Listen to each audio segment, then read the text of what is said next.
So as we all know, Formula One is the pinnacle of technology in motorsport.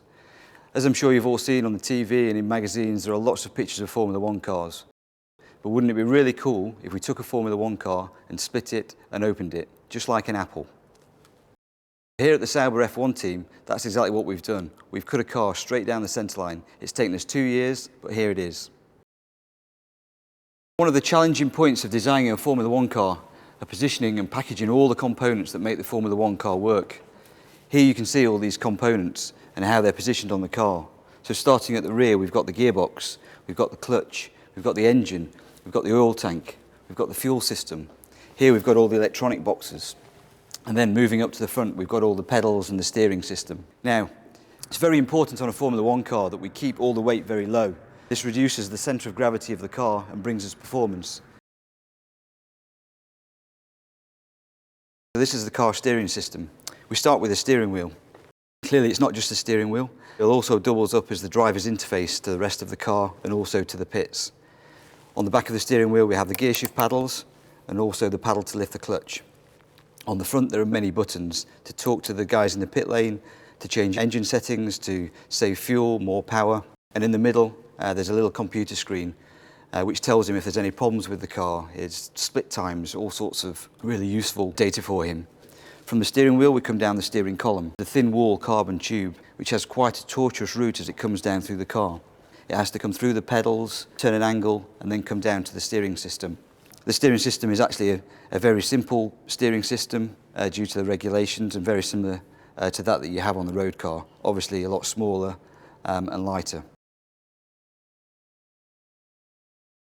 Here we have the driver's seat, obviously where the driver sits, and then immediately behind him, probably 50 millimetres away, is where we store the highly flammable fuel in the fuel cell.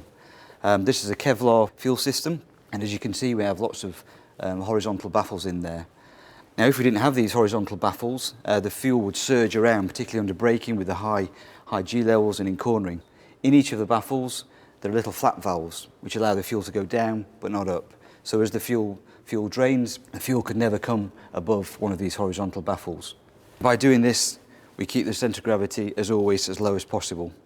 There are also lots of pipes and pumps in here. These are positioned strategically to feed the engine, whilst also allowing the fuel cell to breathe. We've spoken about all the technical components on the car and how we position them and package them. I guess the final piece of the jigsaw now is to position the driver. Some say he's the most important part of the car, so let's get him in. It's important to be fit. You are not in a normal position. You have a lot of forces, especially in a crash. I had a big accident last year in Monaco, so we quite know that it's a safe car. Should we get you in then? Of course. You sitting comfy? Well, a little bit. This is how it looks. As I told you, not a very comfortable position to be sitting in 2 hours. We've spoken about getting all the components as low down on the car as possible. Obviously, you're just another component to us. So as you can see, your sort of backside is 10 millimetres away from the tarmac, from the floor. Which obviously you feel when you're racing in the car. Yeah, it's usually a good gauge to tell us if the car is too low because his backside maybe gets a little bit warm. You just feel a small touch. Yeah. Back there. Yeah. Safety is obviously paramount in Formula One. Obviously, if anything does happen, we have a fire extinguisher system on the car, which sits here, which can either be activated by the driver or the marshals at the track.